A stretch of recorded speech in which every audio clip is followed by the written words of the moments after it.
I just hit record to record a podcast, and I went, fuck, how am I going to open this one? Am I live? This all flooded my brain in like a millisecond. I hit record and all this flooded into my head instantly. When I say, and I'm live, and we're back, or welcome back, or I'm back again, or and I just kind of went, whoa, fuck, and just stopped the recording. And then I started thinking to myself, what would I say at the start to open it up? And I'm live was just this singular version of and we're live, which I think I accidentally took off Joe Rogan. I think he says and we're live at the start of all his. That wasn't intentional. If I start the conversations a carbon copy of Joe Rogan, that wasn't actually intentional, at least. If it is, I'm not sure. Anyway, I started thinking of what would be a good way to introduce the solo episodes. And I thought, welcome back, or welcome back in my head, and I started thinking of all these different things, and I settled on one. I think it was, welcome back or something like that. And I said, right, and I went, I hit record again, and I went, welcome back, because I had what I wanted to talk about in my head. So hit the record button, had teed up, and we're back, and then again, in a millisecond, I got flooded with, fuck, what was I talking about at the end of the last one? So I stopped the recording. And then I thought to myself, a line at the start, and we're back, or whatever I was going to use. And then wanting to know what the ending to the previous one was about, so there's some sort of continuity. All that would make it kind of produced in a way. And it'd make it a show, it'd make it this thing, and I don't think I want to do that, because I think that to me would be a job.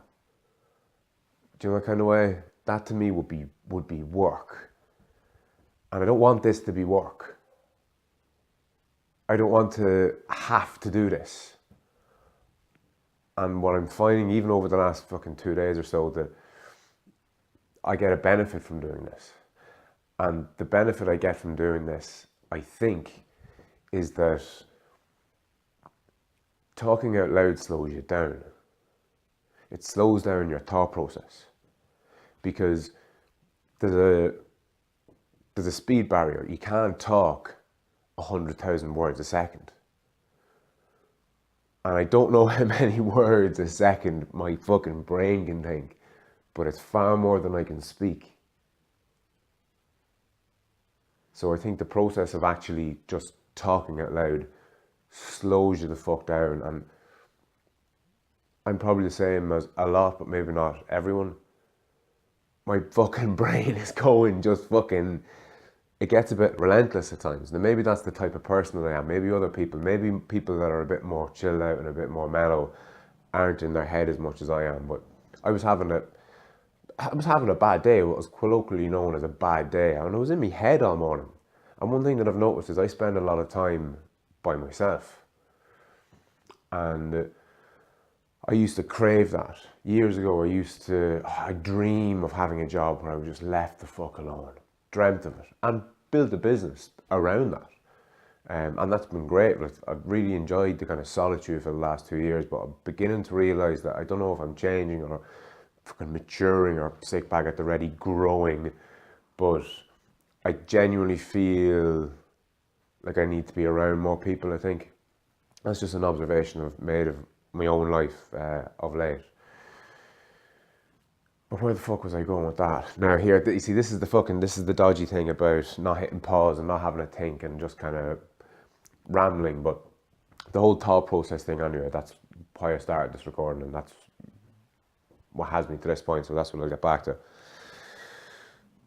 Yeah, when you're talking out loud, you literally slow down your brain. Or I don't think you slow down your brain as such, but you certainly slow down your thought process. And it just got me thinking, and this is me just thinking out loud, this isn't a fucking theory it's not a hypothesis, never mind a theory, this is just fucking thinking out loud. And I think we should do that. I think that's fucking what I'm talking about here. People should think out loud. Not talk to themselves, but think out loud. Like I'm doing now, it's fucking seriously beneficial. And I'll tell you why. It gives you a fucking second to fucking think. You don't fucking blast off in all directions at once, all simultaneously. My fucking my brain could be thinking about fucking 10 different things at the same time, and it's not processing any of them, and it's all very clunky and a bit fucking overwhelming. And that's what happened to me today with the bad day that I was having. It was all just a bit on top of me, a bit overwhelming, and I was in my fucking head, and I was having that fucking 100 million mile an hour conversation with myself, fucking like that, like just fucking all morning. And I can't remember what it was. I think I attempted a solo podcast earlier in the day, and as soon as I started talking out loud, I relaxed, because I wasn't going at a fucking million miles an hour. I was just fucking talking, and it had to slow me down. And that's what kicked off this whole thought process. I don't say process like that. It kicked off this whole process of me thinking about the differences between thoughts and expressions, like vocalized expressions. They're not really the same thing, and it's probably because they're controlled by separate parts of the brain. They are distinct. And that's the thing that people I don't think conceptualize very well. Our brain does work together, but there most certainly are component parts, and each one has a specific function. Here's an interesting one for you. There are people who associate colors with numbers. So some people, when you say the number 4, they think the number 4 like everyone else does, but it's accompanied with, blue. So the number 4 is always associated with blue to them. Or, 16 is a pink color, or whatever. There's just this, you divide 19 by 40 and multiply it by 5, and you just, oh wow, that's really colorful. I don't understand it. I don't know anything about it. That's all I do know, that numbers and colors, and conversely, you think of you look at a red sky and it's like, there's something to do with numbers there. And this is just a phenomenon that we've observed in people for years. A lot of artistic people are like that. Not a lot, well, put it this way. Not everybody that's artistic has this number color thing, but practically everyone who has this number color thing is artistic. And we know that there's two distinct, separate parts of the brain, one which would control numbers and one which will control colors. And it just so happens that they're right beside each other. And that little bit of crossover, I think, is a great analogy to give people to better understand how the different parts of the brains interact with each other. But there's if one part of the brain is doing something on one side of the head, the odds of the far side of the brain doing anything remotely similar to it are, I think, non-existent. Yeah, two different parts of the brain don't do the same thing. Collectively they might, and collectively they do, because your brain is made up of its component parts. Head injuries are a great one as well. Like if you get like, put it this way, strikes to the back of the head are banned in the UFC. And that's because the back of the head controls our vision. And it might be because it's softer, because you're more likely to be attacked by something facing you, because you're more than likely going to defend yourself. You're not just going to allow somebody who might endanger you just get behind you.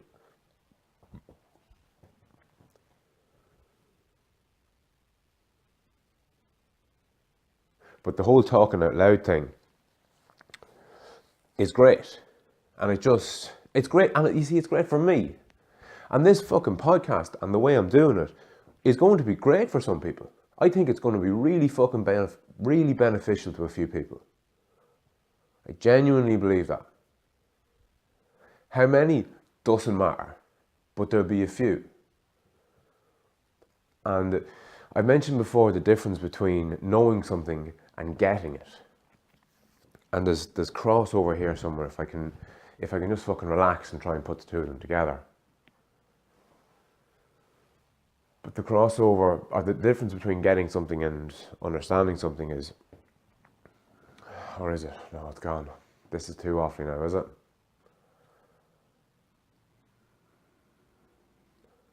You see, it's funny, as soon as I start to make some fucking point, it goes. So maybe what I should be doing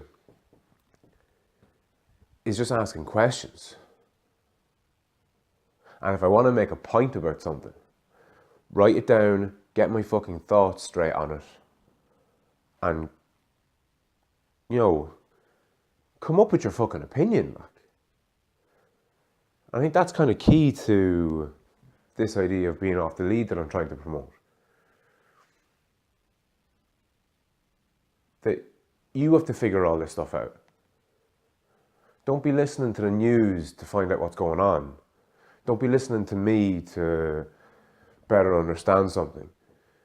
Don't be listening to fucking anybody. Make up your own fucking mind about everything. Because that's all there is. As soon as you outsource your opinion to people, what are you? Now, I'll outsource a certain percentage of it. I'll outsource the mechanics of my car to my mechanic. Okay, because I'm not spending fucking the years it's going to take to hopefully be able to fix my fucking car. So there's plenty of things to outsource, don't get me wrong. Outsource as much as fucking possible. But not your fucking thoughts. Not what makes you you. Cherish that shit. It's all you fucking have.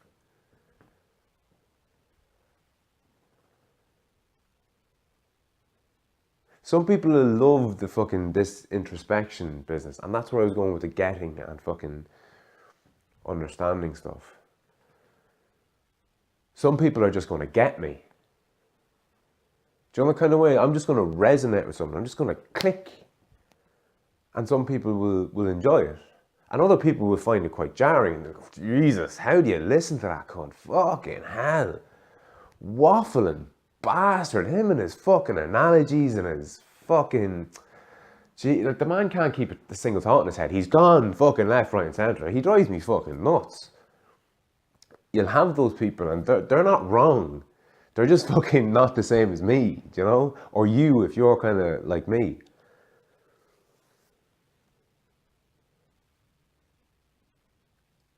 And in teachers, like, you'll remember the teachers that you consider were good teachers. And ask yourself this, were they good teachers or did you just get them? Like, how much onus is on the teacher and how much onus is on the student? Because at the end of the day, the student has to fucking be paying attention, no matter how good the teacher is. But then again, is it the teacher's job to get you to pay attention? You know, you've got that whole dynamic, like. But then again, it's a fucking classroom. You're a teacher standing at the top of it. If they don't want to be there, what are they fucking doing there? Like, better to have a 14 or a 15-year-old walking down the town, fucking hanging around, than sitting in a fucking room, just actively not paying attention. Because at least then he'll know when he goes home that he wasn't in school that day. He missed the day of school. Not, yeah, I was in school today, yeah. Like, you convince your parents of that and you convince yourself of that, even though you were looking out the window the whole fucking day.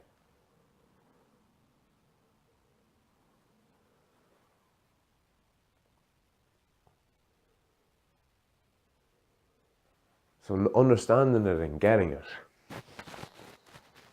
And thinking out loud.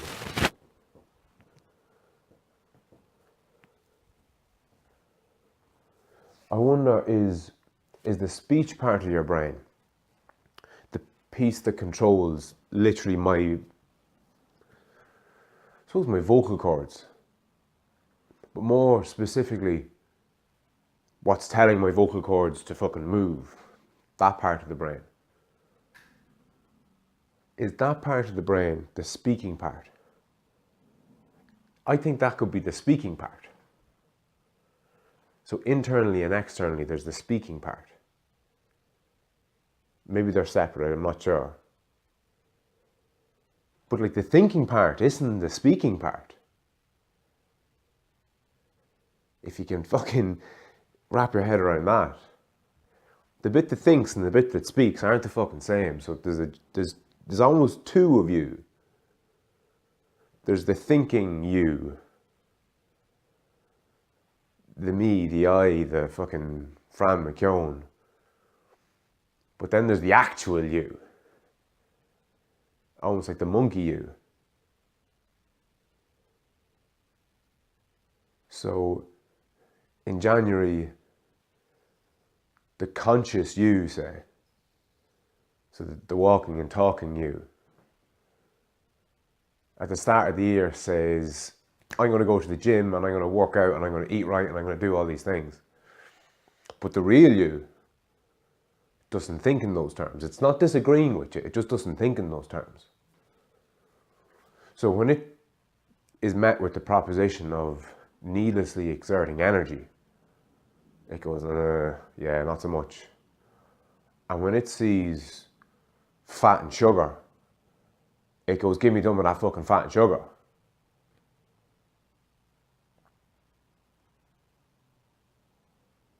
And that's why you go to the press, you'll open it and you go, oh, I really shouldn't have anything. I, put on a few pounds, I really shouldn't. And then you go ahead and eat it all anyway. And then you end up feeling terrible about yourself. But only the walking, talking you feel sorry for itself though. That the inner fucking voice thing. And is that like the subconscious and the conscious? Is that what that is? Is the subconscious mind the instinctive mind? Is that what animals have? Have they like a subconscious mind? They have minds of some description, surely, otherwise they wouldn't, be able to make their way in the world. So do they have a subconscious only? And we have a subconscious, the same as animals, because we are animals. So all animals have a subconscious, every single last one of them, ourselves included. But what separates humans is that we have a conscious on top of the subconscious. And that duality between the subconscious and the conscious, that's like a little war that goes on in your head. That could be fucking, the caricature of the dragon, not the dragon, the red devil and the angel on your fucking shoulders.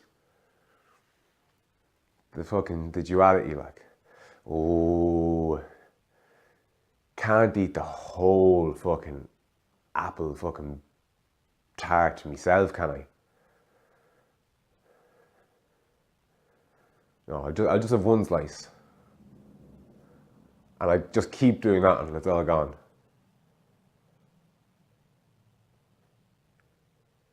Because you didn't pass shit up. Like, we've been around.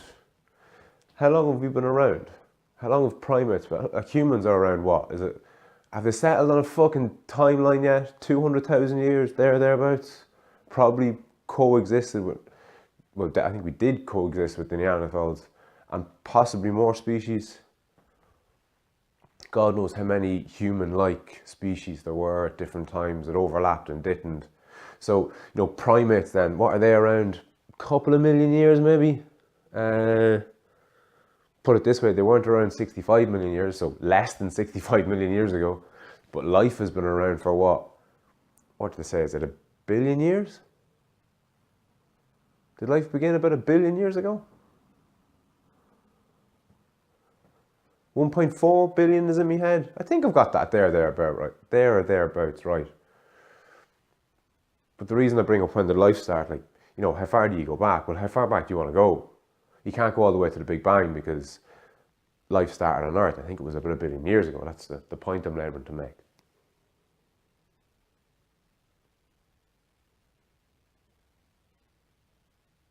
And if you go back far enough, you've obviously got animals that don't even have a subconscious. And I think that's what people will urge vegans to eat, or vegetarians are willing to eat. Mollusks and stuff like that. I don't think they're conscious, or I don't think they have a subconscious in the same way that a chicken or a goat or a fucking bear or a whale or fucking anything would have, like.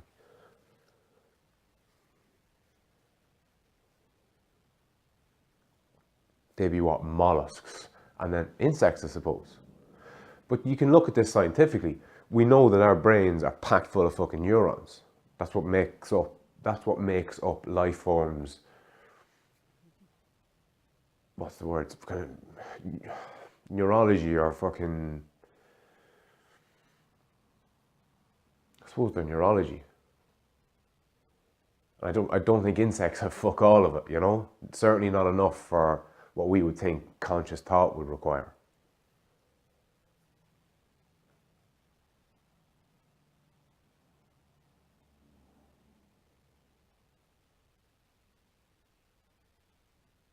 So there's one to get you thinking.